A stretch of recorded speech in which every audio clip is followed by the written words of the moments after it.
Welcome to Legislative Updates. I'm your host, Doug Thompson, with my special guest, as always, John Barker from the 70th District. And John doing just what he said. He said, I'm bringing Dan Hawkins in from the 100th District today out of Wichita.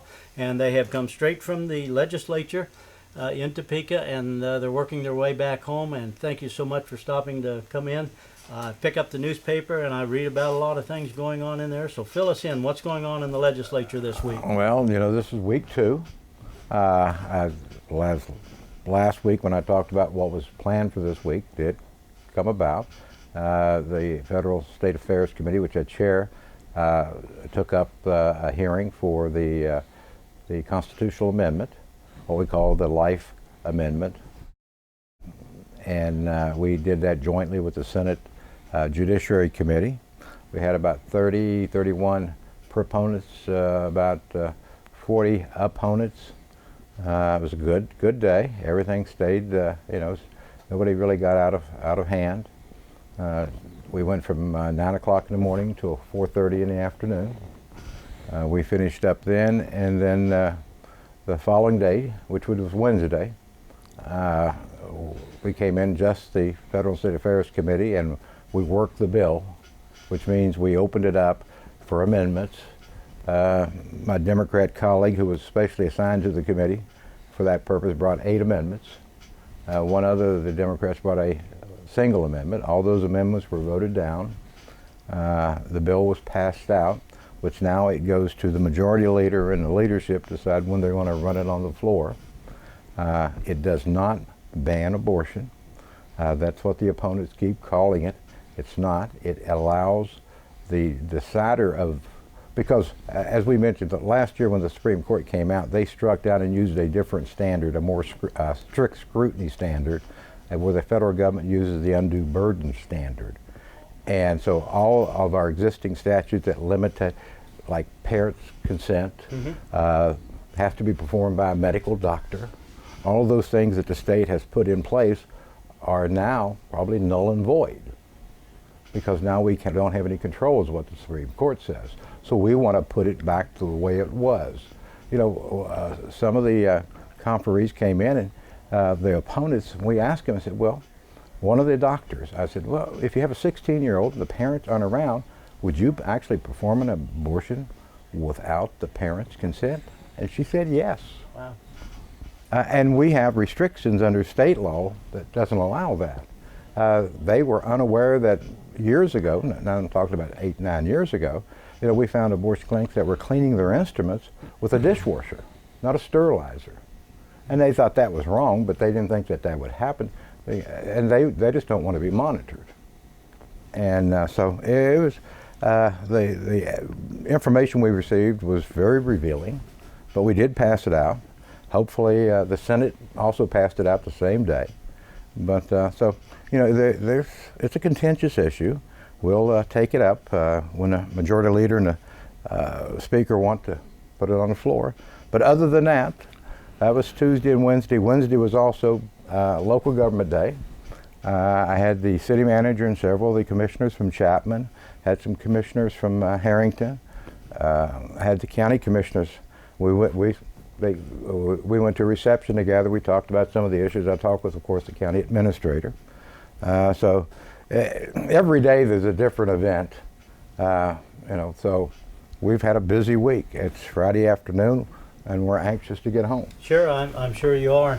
Let me ask you this question, because I remember from last week when we talked about it, and you said if the two houses, the House and the Senate, approve it by more than or at least 2/3, right, the governor has no input with it, and it goes then to the ballot box. To the ballot box. We put it on the ballot for the August election, and then the people of the state of Kansas can tell us, their elected representatives, what they want.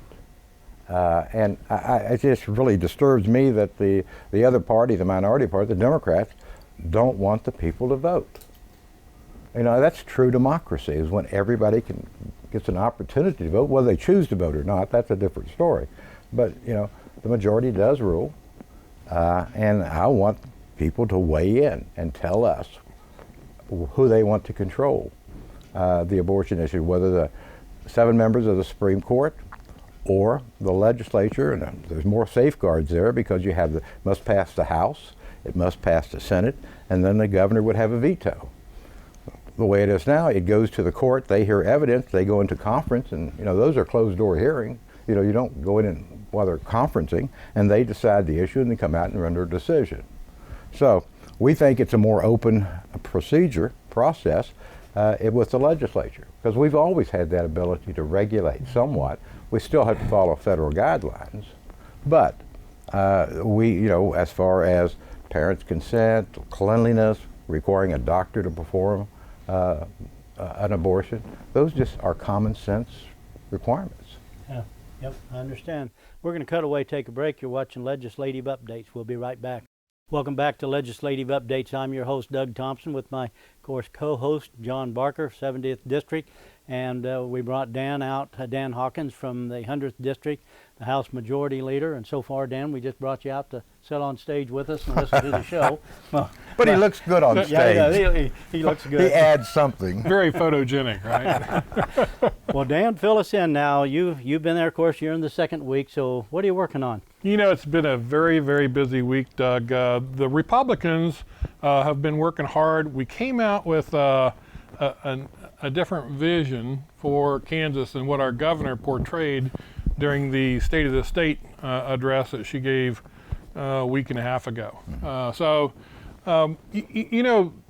Kansas has a lot of challenges. We have challenges in workforce. We have challenges in keeping our young people here. We have challenges in actually keeping our retirees here. So we came out with a 5-point plan this week.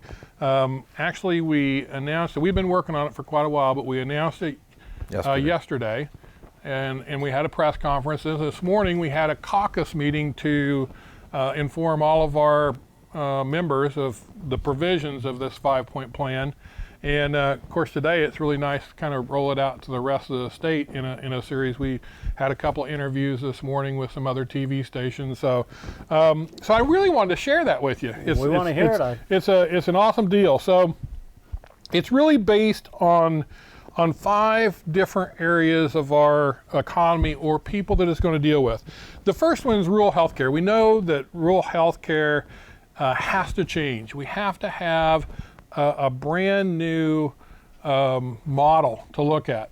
Our hospitals can no longer sustain a 25-bed hospital out there with maybe 1 or 2 bed nights a week. It's just impossible for that to happen.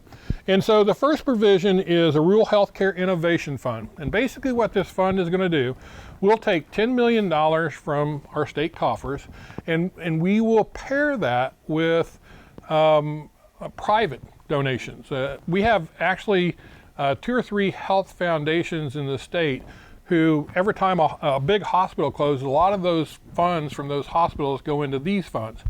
One of them is the Health Foundation in Wichita. There's a Sunflower Foundation. There's about $2 billion out there in those funds.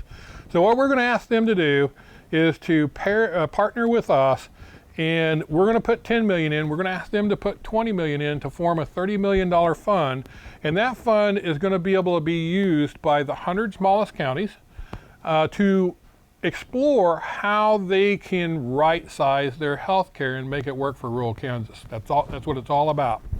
Of course, some of our opponents are already saying, oh, you're trying to use that as a way to get around Medicaid expansion or stop it. Absolutely not. These plans that I'm going to talk about we don't compete with the other bills. These are standalone bills. So we have that one, and we think that's going to be a very good deal. It'll actually be county driven. The counties will apply for a grant, and they can use that to study their particular situation and come up with the things that they need to do to right-size healthcare in their counties. So Dan, would those funds be then county applies for it, and they would be turned over to the county, and then a report comes back and shows how the funds were used? Absolutely. Is there a department that this comes under? Yeah, it's actually going to come through the Kansas Department of Health and Environment. So KDHE will be the department that will be overseeing it and distributing the funds, the grants. $30 million is That's a lot of money. A lot of finances. Absolutely. For it. But it should give us an ability to have, instead of just a one-size cookie cutter thing for everybody, each county can study what they need to make their health system work. Right. So great deal. Oh, go ahead. Yeah, I think it's really hard for anybody to really object to that and to not vote for that. It's a great Republican issue for us. And the Abilene Hospital, of course. Right. You know, they're a critical access hospital. They probably have a few more beds than they need, but it also gives them the opportunity to look at how their health care is delivered, like with telemedicine. And when I talked to Harold over that, of course, he's working on that. This can help them kind of create a program for the future, how to transition from having a full hospital to having a less than full hospital. Okay. Right. Okay. So the second provision, and this is one that really I have keyed in on because I really think it can help us, and it's a first-time home buyer. So we have in our state, we have a 529 plan that people can contribute to for their children to go to college. The hallmark of that is any money that they put in is state income tax deductible, yeah. So they get a deduction for every dollar that they put in. So we basically are using that model and applying it to the first-time home buyer. How many times do we have children, our kids, leave the state, go work elsewhere because they don't have jobs, or heck, we have areas that don't even have housing, that the housing is in short supply. So this first-time home buyer will give parents an ability to contribute to this first-time home buyer fund. Grandparents can, even communities could. So, communities are always have a hard time getting professionals like dentists and doctors to come to their area. Well, what if that new doctor coming out of med school, has to also residency, needs a place to go? The community could develop a fund that when they come, they would have the money there already to help them with their down payment on their first house. And so they apply and receive a grant, receive the money. Is it a payback or? No, this would be tax deduction. Yeah, this would be monies that people are putting into a fund, or parents or grandparents, or the individual could save for their first time home buyer. And it's $3,000 a year for an individual, $6,000 for a couple, up to $48,000 in the account. Okay. Yeah. So it mirrors the 529. It does. Okay, it does. But there's no federal one for housing. The federals have theirs for education, and so does the state. So this is a standalone. All right. Good idea. We're going to cut away, take a break. When we come back, we're going to go through the next 3 points. You're watching Legislative Updates. Welcome back to Legislative Updates. I'm your host, Doug Thompson, with my co-host, John Barker. As you know, John comes in every week in the legislature's in session, at least every week that he can. We do legislative updates, and he often brings somebody from the legislature with him. And of course, today we have Dan Hawkins, and Dan's a House Majority Leader from the 100th District out of Wichita. Dan, thanks for being here. Thank you, Doug. Before we cut away to break, you had went through 2 of the 5 points that the legislature is working on right now. Where do you want to go to from? So the third point, and I really love this one.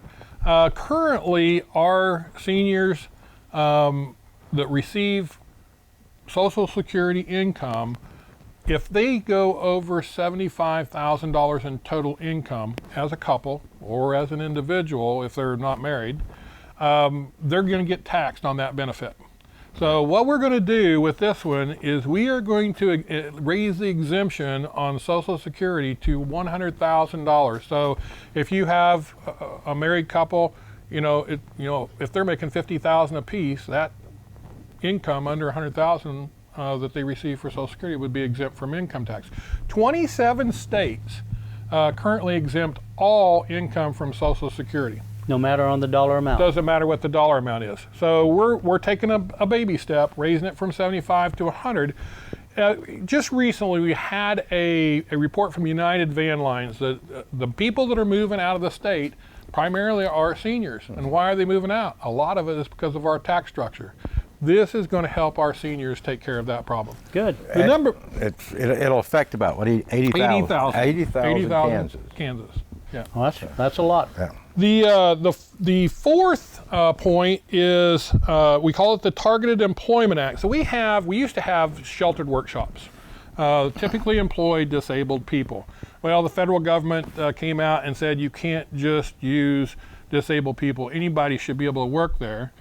and that's caused some problems. And so we're coming out with a tax credit that for these workshops, if companies will bring new business in to these workshops to be done, we will give those companies a $4 tax credit per hour. Per employee? Yes, per employee, $4 per hour per employee, for them to be able to ramp up and use more employees and even get more disabled people involved in that workshop area. If it's work that's coming from outside of our country, it'd be $6 an hour credit. So again, we've got workshops that could really use that. That's going to help. And then the last piece, and this is really one that gets to a workforce development issue. You know, every time I talk to employers across this state, they will tell me we cannot find skilled workforce. Okay.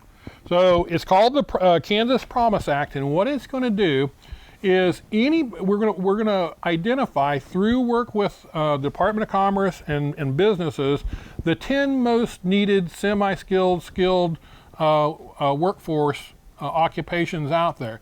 And any child that graduates from a high school in Kansas can go to a trade school, a community college type situation for free.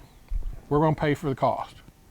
And that way we can get more people into those particular trades to supply the workforce that we need, which is truly not only workforce development, but it's an economic development tool also. But they've got to stay 4 years. They have to stay 2 years. So, 2 years. So there's a couple of 4 years afterwards? 2 years. 2 years 2 afterwards. years afterwards. There's some things that they have to do. Number one, they have to either work 10 hours a week while they're going to school, or do 100 hours worth of community service during the year. Once they finish their schooling, they have to commit to staying in Kansas for 2 years. If they don't, then it'll be a loan and they'll have to pay it back. Okay, now let me see if I understand this part. When you say it's free, are you talking about their tuition? Their tuition. Books? Tuition. Just tuition? It's tuition. Well, that's a lot. Yeah, that's a bunch. And in addition, if they end up going to if they're in an occupation that needs a 4-year degree, we will defer and not make them pay anything back while they're going to a 4-year school. Then they start the 2-year commitment after that. Right. So but if they go to a 2-year school, they don't pay for, like a trade school, they don't have to pay that back. They just have to promise to remain in the Kansas. state for 2 years. Yeah. But they've got to get a certificate, like a welder or auto Absolutely. mechanics or have to successfully complete the program. Have to successfully complete the program. So we believe this, number one, these are all good Republican things that we are going to do to help in economic development, keeping our seniors here, and also keeping our kids here. All 5 of them are very good. There is a website, it's called MakeKansasWork.com, and any of your listeners can go on the web, go to MakeKansasWork.com, and they will see all 5 of these provisions on that website. We'll put those up on the screen along with the website, the contact information for that. Absolutely. Okay, you know, one of the things, and John, I know you hear it, and Dan, I'm sure you do too, is that employers will say, I have a tough time finding skilled workers to do the work that we need. And it may be welders, maybe other things, but I hear that consistently. I hear do you consistency. You know, you talk to the employers and say, what can we do to help? He said, we can't find employees. We just can't find them. And so hopefully this will work. It'll encourage high school graduates to, or even non-graduates to go to the diesel mechanic school in Salina and get a certificate, or a welder, or whatever their ambition is, to go and get a further education and then stay in Kansas. Not soon as they graduate, they pack their bags and move out of state. Yeah, and with the 2-year plan, of course, by then you found a place to live and you may have. They may want to use the other one in first-time home buyer. Well, that's kind of what I was thinking too. Exactly. And then the tax deduction for it. We're really proud of this package. We think it's going to do some good stuff. Yeah. All right. So we're going to cut away. We're going to take a break. You're watching Legislative Updates, and we will be right back after these short messages. Thanks for watching. Welcome back to Legislative Updates. I'm your host, Doug Thompson, with my co-host, John Barker. And if you haven't viewed the show before, I hope you've enjoyed this one. And in the middle between the three of us, why, that's John Barker from the 70th District. And on the outside, on John's far right, is Dan Hawkins, the House Majority Leader. And we thank you guys for taking time, come in after working all week at the legislature and to share the updates, because there's a lot of people that just don't get the message anywhere. And Dan, you have some contact information, because sometimes people say, how do I get to watch this? If I want to see this almost like live streaming, how would they do it? Yeah, so if people want to see what's going on a constant basis in the State House, go to Majority Leader Dan Hawkins on Facebook, and we're posting videos, we're posting topical events of what's happening, issue-based, a lot of stuff on there. You can really get a lot of things on there. In addition, there's a post that's pinned to the top of my Facebook that allows them to subscribe to my weekly email, which comes out every Friday. Very good. Thank you guys for coming in. Hope you've enjoyed Legislative Updates. See you next time.